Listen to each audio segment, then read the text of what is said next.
love the chase and the hunt, and I set the pace when I'm running. I always take what I want and I always give it 100. Don't need a bank, no I'm funded. Play the game like it's nothing. I'm always thankful for something. Don't take for granted, stay humble. Now wake up! It's time to look at the enemy. Look in the mirror if he is no friend to me. It's not working out, maybe it's the chemistry. It's time to break up so I can make a better me. Better believe in your mind, cause it's everything. You can mold, shape, find almost anything. All it takes is some time and some clarity to find your identity. It's mind over everything. दोस्तों कहानी शुरू होती है school में नुन्नी लाल से, जो अपने दोस्तों को रॉक कॉन्सर्ट की 2 टिकटें दिखाता है। छुटकू बोलता है तुम्हें अपने साथ जोलीन को ले जाना चाहिए, उसकी चूचियां बहुत बड़ी हैं। नुन्नी लाल कहता है मुझे लड़कियों में कोई दिलचस्पी नहीं, मुझे औरतें पसंद है। हम देखते हैं उसकी टीचर को, जो कि 1 नंबर की पटाखा है और उसका बदन बिल्कुल कसा कसाया है, जिस पर वो फिदा है। वो अपनी टीचर से पूछता है क्या तुम मेरे साथ रॉक कॉन्सर्ट देखने चलोगी? टीचर बोलती है तुम्हारा ऑफर तो काफी अच्छा है, लेकिन मैं तुम्हारी गर्लफ्रेंड नहीं हूँ। नुन्नी लाल बोलता है जुबान पर जब भी तेरा नाम आता है ये हाथ नीचे चला जाता है, तुझे पाने के लिए कुछ भी कर जाऊंगा, एक बार दे दे वरना हिला हिला के मर जाऊंगा। ये सुनकर टीचर को गुस्सा आ जाता है और वो उसे 1 महीने की डिटेंशन दे देती है, जिसके बाद वो उसे एक खाली क्लासरूम में ले जाती है, जहाँ पर वो टीचर से उसके बर्ताव के लिए माफी मांगता है। टीचर कहती है तो तुम्हें अब मुझ पर प्यार नहीं आ रहा? नुन्नी लाल च्युइंगम चबा रहा था, टीचर उसे थूकने के लिए कहती है, लेकिन वो उसे बाहर फेंकने के बजाय खाने लगती है, जिससे हम समझ पाते हैं कि वो नुन्नी लाल की नुन्नी को लंड बनाना चाहती है। वो उसका हाथ पकड़ती है और उसे ऑफिस में ले जाती है, जहाँ नुन्नी लाल अपनी टीचर के गरम गोदाम की खुजली मिटाता है। जिसके बाद टीचर को अपने स्टूडेंट से पिंकी पिटवाने की लत लग जाती है। वो हर जगह स्कूल में उससे बस अपनी पिंकी पिटवाती रहती है और बस पिटवाती रहती है। एक दिन जब स्कूल में फंक्शन था, तब नुन्नी अपनी टीचर के खेत में बैक स्टेज पर मजदूरी कर रहा था, जिसकी आवाज सभी को सुनाई दे रही थी। तभी पर्दा हटाकर देखा जाता है कि कौन साला ऐसी हरकत कर रहा है, वो भी स्टेज के पीछे। पर्दा हटता है तो सभी को पता चलता है कि नुन्नी लाल स्कूल की मैथ टीचर को बजा रहा है। जिसके बाद टीचर शर्मिंदा होकर पर्दा लपेटकर वहां से निकल लेती है और नुन्नी लाल चौड़ा होकर स्टेज पर आता है और अपने दोनों हाथों को हवा में उठाता है, जैसे कि उसने महमूद गजनी को हरा दिया हो। पूरा स्कूल उसकी इस जीती हुई जंग से खुश था। कुछ टाइम बाद टीचर को और नुन्नी लाल को कोर्ट में पेश किया जाता है, क्योंकि इनका संबंध नाजायज था और इनकी हरकतों की वजह से स्कूल की इमेज को बहुत ठेस पहुंची थी। जज सजा सुनाने के लिए टीचर को खड़ा होने के लिए कहती है और हम देखते हैं कि टीचर ढंग से खड़ी नहीं हो पा रही है, क्योंकि उसका पेट भटूरे की तरह फूल गया है, क्योंकि नुन्नी लाल ने अपने घोड़े के थूक को टीचर की कोख में ही छोड़ दिया था। जज टीचर से कहती है तुम्हें अपनी गलतियों का कोई अफसोस नहीं है, तुम्हारा कहना है कि नुन्नी लाल को तो मैं अपनी बार बार देना चाहूंगी, क्योंकि वो मेरी योनि के इंद्रधनुष से कबूतर उड़ा देता है। आगे जज उसे 30 साल कैद व मुशक्कत की सजा सुनाती है और कहती है बच्चा पैदा होने के बाद उसकी कस्टडी नुन्नी लाल को दी जाएगी। वहाँ से जाते वक्त टीचर नुन्नी लाल से कहती है हमारे बच्चे का ख्याल रखना। नुन्नी कहता है मैं हमेशा तुमसे प्यार करूंगा। आगे ये खबर हर अखबार हर न्यूज चैनल में चलती है और देखते ही देखते नुन्नी फेमस हो जाता है, एक ऐसे बच्चे के रूप में जिसने अपनी टीचर के गरम गोदाम की आग बुझाई और उसे प्रेग्नेंट कर दिया। और तो और उस पर एक टीवी शो भी बनाया गया, उसके काफी सारे इंटरव्यू लिए जाते थे, जिससे उसको अंधाधुन कमाई होती थी। लेकिन जैसे कुत्तों को घी हजम नहीं होता, वैसे नुन्नी को अंधाधुन कमाई हजम नहीं हुई। वो एक बेलगाम घोड़ा था जिसका कोई मालिक नहीं था, यानी कि वो बहुत ही लापरवाह और बकचोद किस्म का आदमी था, जिसकी वजह से उसका बेटा भी उसे छोड़कर जा चुका है। नुन्नी अपने वकील दोस्त के पास जाता है, जहाँ वो उसे बताता है कि तुमने 1994 के बाद से अब तक इनकम टैक्स नहीं भरा, तुम्हें टैक्स भरने के लिए $43,000 चाहिए, वो भी 1 हफ्ते में, नहीं तो तुम्हें 3 साल की जेल होगी। ये सुनते ही वो राने बिजार की तरह बिरच पड़ता है और कहता है देख दोस्त मेरे पास सिर्फ $28 है। वकील दोस्त कहता है उतने में मेरे पास एक टिकट है जिससे तुम बच सकते हो। वो उसे मोटा भाई की एक फोटो दिखाता है जो कि मैराथन में दौड़ने वाला था, जिसके जीतने पर $1 के बदले में $8,000 मिलेंगे और कहता है मुझे लगता है कि ये बंदा जीत सकता है। नुन्नी कहता है ठीक है मैं इस पर $20 लगा सकता हूँ, पर मैं इसके भरोसे बैठ नहीं सकता। वकील कहता है तुम्हारा बेटा भी तो है, तुम मुझसे मदद क्यों नहीं मांग लेते? नुन्नी कहता है वो 18 साल का था तब वो घर से निकल गया था और तब से अब तक उसने मेरी शक्ल नहीं देखी। वो वकील को अपने बेटे भोसड़ा सा की फोटो दिखाता है। वकील कहता है उसे ढूंढो यार। नुन्नी कहता है मुझे लगता है कि वो नहीं चाहता कि कोई भी उसे ढूंढे, खासकर मैं। आगे एक रात वो क्लब में होता है, जहाँ पर एक लड़की उसे एक मैगजीन दिखाती है जिस पर उसके बेटे भोसड़ा सा की फोटो थी, जो अब ट्रांसफॉर्म होकर पतला हो चुका है और खूबसूरत बला से शादी करने जा रहा है और बहुत अमीर भी है। हम देखते दिखाते हैं भोसड़ा सा को, जो कि अपनी होने वाली वाइफ ढोलकी और उसके मोम डैड के साथ अपने बॉस के घर आया है, जहाँ पर वो शादी करने वाले हैं। हम बॉस की मोम को भी देखते हैं। भोसड़ा सा उनसे कहता है बिजनेस की दुनिया में अगर कोई असली मुनिया और धनिया है तो वो आपका बेटा ही है। तभी यहाँ पर आता है एक फौजी जिसका नाम है बहन का लंड, जो कि भोसड़ा सा की होने वाली वाइफ ढोलकी का सगा भाई है। अब आप ये सोच रहे होंगे कि मैंने इस फौजी का नाम बहन का लंड क्यों रखा, तो नाराज मत होइए, आपको अंत तक पता चल जाएगा। भोसड़ा सा उसे सैल्यूट मारकर इंप्रेशन जमाने की कोशिश करता है। बहन का लंड पूछता है क्या तुम भी आर्मी में हो? भोसड़ा कहता है नहीं। बहन का लंड उससे कहता है अगर तुम सिविलियंस हो तो मुझसे हाथ मिलाओ, सैल्यूट मत करो, और उसे साइड में ले जाते हुए कहता है अगर तूने मेरी बहन ढोलकी का दिल तोड़ा तो मैं लूंगा अपना सरकारी घोड़ा और तेरी गांड में घुसा दूंगा अपना लोड़ा, समझा बहन का लोड़ा? भोसड़ा सा कहता है समझ गया जनाब। नुन्नी लाल इनकम टैक्स के पैसे जमा करने के लिए पैसे मांगने के लिए एक न्यूज चैनल के ऑफिस जाता है, जो कि कभी उसका इंटरव्यू टीवी पर टेलीकास्ट किया करते थे और उसे काफी खर्चा पानी देते थे। तभी यहाँ पर आता है उसके बचपन का दोस्त वेनिला आइस,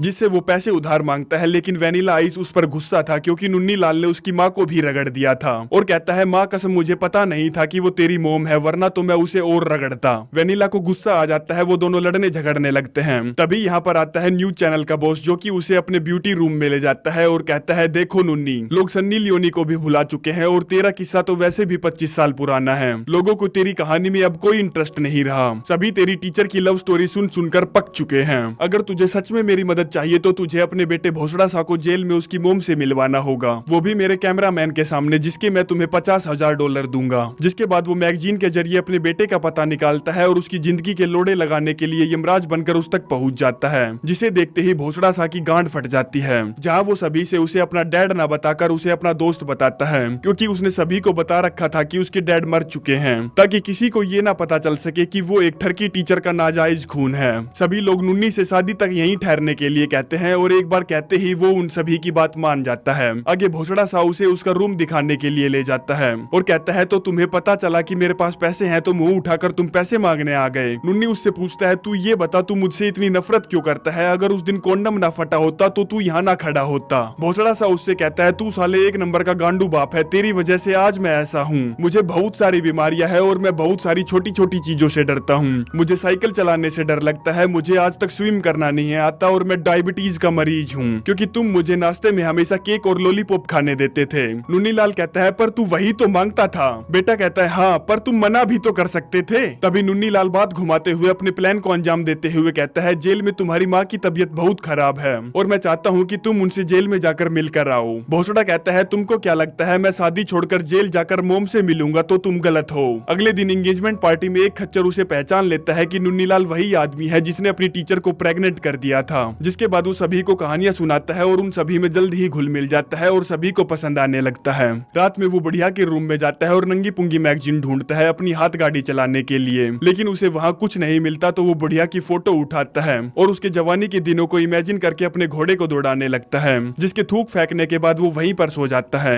अगले दिन जब बुढ़िया आती है तो वो वहाँ पर ये सारा कचरा फैला देखकर समझ जाती है कि उसने रात को उसकी फोटो के साथ क्या किया था। रात के वक्त एक बैचलर पार्टी रखी जाती है जिसे एंजॉय करने के लिए वो एक स्पा में जाते हैं, जहाँ पर सभी को एक एक ड्रिंक्स दी जाती है, जिसको पीते ही नुन्नी लाल उसे फेंक देता है और पूछता है बहनचोद ये किस गधे का मुंह है। स्पा वाली कहती है इस पानी में हमने ककड़ी गुलाब की पंखुड़ियां और चंदन मिलाया था। नुन्नी कहता है मुझे तो लगता है कि किसी ने इस पानी में अपना लोड़ा डुबोकर हमें चूतिया बनाया है, इससे अच्छा पानी तो बुढ़िया की फोटो देखकर निकलता है। जिसके बाद सभी मसाज करवाने के लिए जाते हैं, लेकिन नुन्नी लाल तो नुन्नी लाल था। वो वहीं पर खड़ी एक एम्प्लॉय से कहता है आज तो तुझे अपने बब्बे दिखाने ही पड़ेंगे, वादा करो। आगे सभी के मुंह पर कबूतर की टट्टी लगाई जाती है और उनके नाखून काटे जाते हैं, जिसमें सभी को बहुत मजे आ रहे थे, लेकिन नुन्नी लाल बहुत बेचैन था अपने सामान को गीला करने के लिए। कहता है मादरचोद अभी के अभी अगर किसी ने मुझे बब्बे नहीं दिखाए तो मैं इसका गला घोट कर मार दूंगा। और अपनी टीम से कहता है तुम सभी को शर्म आनी चाहिए, इस तरह की कोई बैचलर पार्टी होती है क्या। जिसके बाद वो उन सभी को एक क्लब में ले जाता है जहाँ पर बहुत सारी नंगी पुंगी लड़कियां थी और यहाँ पर होता है हुस्न का नंगा नाच, जो कि मैं आपको कतई नहीं दिखा सकता, बाकी मुझे देखने में बहुत मजे आए। सभी दबाकर दारू पीते हैं और अपने सामान को गीला करते हैं। भोसड़ा सा भी दबाकर दारू पीता है और खूब इंजॉय करता है। और जब सभी पीकर टुल हो जाते हैं तो नुन्नी लाल उन सभी को कार में बैठाकर वापस घर भेज देता है और अपने बेटे के करीब आने की कोशिश करता है, जो कि उससे नफरत करता है। वो अपने बेटे के साथ खूब मस्ती करता है, उसे साइकिल चलाना भी सिखाता है और दिखाता है कि खुल के कैसे जिया जाता है, जिस कारण से वो दोनों बाप बेटे एक दूसरे से गले मिलते हैं बहुत सालों बाद। आगे मस्ती करने के बाद वो दोनों भी घर पहुंचते हैं, जहां नुन्नी लाल बुढ़िया की फोटो को देखकर हिलाने की तैयारी करता है। तभी वहाँ पर बुढ़िया आ जाती है, कहती है ट्रेलर तो तुमने अकेले बनाया, अब हम दोनों मिलकर पूरी फिल्म बनाएंगे, जिसमें वो दादी की पुरानी पड़ी हवेली को रगड़ रगड़ के ताजमहल सा चमका देता है।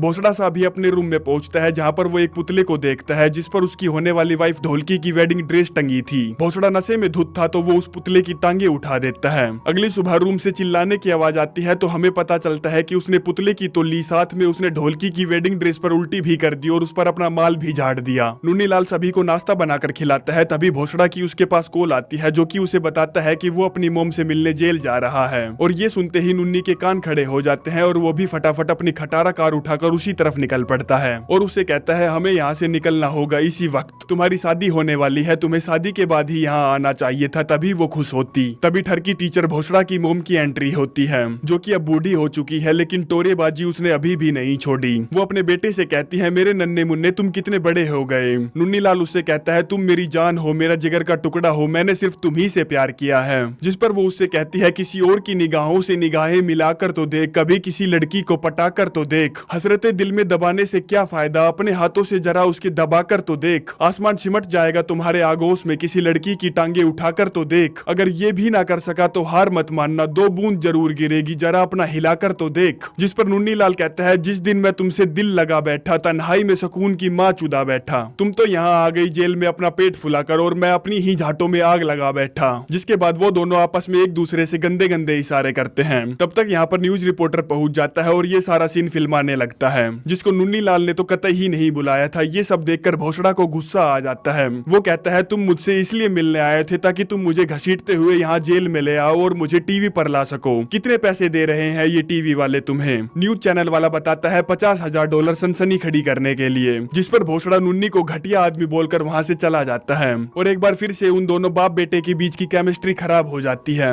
आगे नुन्नी अपना सामान पैक करके वहाँ से निकलने लगता है। तभी उसको नीचे से फोन पर बात करने की आवाजें आती हैं। वो नीचे झांक कर देखता है तो उसे पता चलता है कि ये ढोलकी है जिसका चक्कर उसके बेटे के बॉस के साथ चल रहा है। ये बात जाकर वो अपने बेटे को बताता है कि तुम्हारी होने वाली वाइफ तुम्हें धोखा दे रही है, उसका चक्कर तुम्हारे बॉस के साथ चल रहा है। ढोलकी भी यहाँ आती है और कहती है नहीं, मेरा किसी के साथ कोई चक्कर नहीं चल रहा, मैं तो एक राइटर स्टीव से बात कर रही थी हमारी शादी के बारे में लिखने के लिए, मैं भोसड़ा को सरप्राइज देना चाहती थी। नुन्नी एक बार फिर से गलत साबित हो जाता है। जिसके बाद वो यहाँ से जाने से पहले ढोलकी का दिल दुखाने के लिए माफी मांगने आइसक्रीम लेकर जाता है और जब वो उसके रूम के बाहर पहुंचता है तो उसे अंदर से ढोलकी की करने की आवाजें आती हैं। वो ये चेक करने के लिए कि ढोलकी की टपली कौन बजा रहा है, खिड़की के रास्ते से अंदर घुसता है और जब वो ढोलकी को बजाने वाले आदमी को देखता है तो उसकी गांड फट के हाथ में आ जाती है, क्योंकि ढोलकी को बजाने वाला और कोई नहीं उसका सगा भाई बहन का लंड है। और ढोलकी से कहता है ये तुम्हारा सगा है और तुमने इसी को ठगा है। और फौजी से कहता है तू तो साले एक नंबर का बैंड चोद है। मौका पाते ही वो उन दोनों की फोटो खींच लेता है। नुन्नी को यहाँ पर यह भी पता चलता है कि ढोलकी ने उसके बेटे के बॉस के साथ भी करंट अकाउंट खोला है और ये भी कि बहन का लंड कोई फौजी वोजी नहीं, एक डांसर है। अपने पिता के तानों से बचने के लिए वो एक बहरूपिया फौजी बना है। ढोलकी नुन्नी को सारा सच छुपाने के लिए $50,000 का चेक देती है।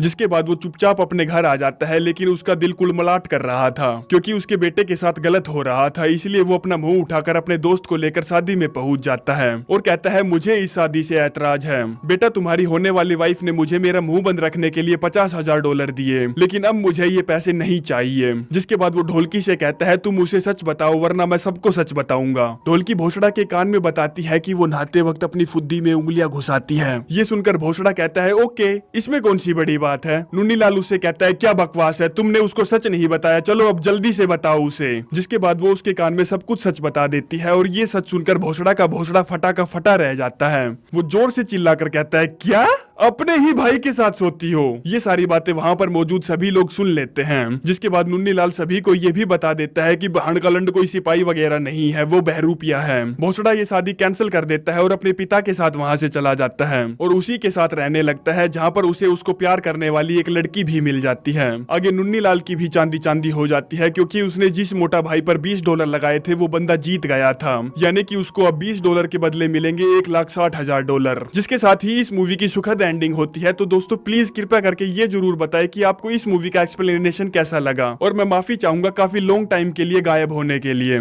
तो चलते हैं, मिलते हैं नेक्स्ट वीडियो में। धन्यवाद।